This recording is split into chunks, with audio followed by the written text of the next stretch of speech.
Right, the last 24 hours of the race, somewhere between the 120 and 144 hour point.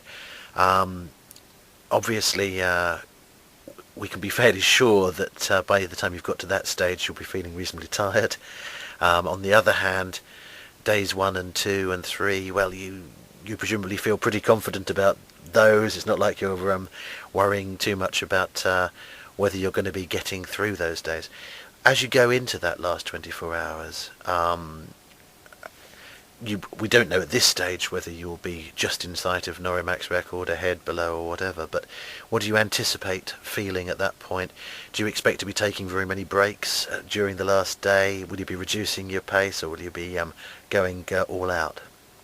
Well, normally, I mean, it's when I did the 1,000-mile race last year in Greece, I was amazed because actually in the sixth day I was actually able to increase my average pace and did a blinder and did 140k on day 6, and then went on to for 1,000 miles Yeah. on for 13 and nearly 14 days. But no, normally on the final day, my main thing is that if I can, I reduce the recovery periods, get rid of the long sleep. My whole philosophy is that whatever's happening in the last day or so, you recover from after the race, not in the race. So you can throw caution to the wind, cut your sleep right down, and just try and keep moving. You know, if necessary, more and more hours, more than 20 hours a day, with the understanding that you'll recover afterwards. You know, you can spend the rest of the year recovering if you want.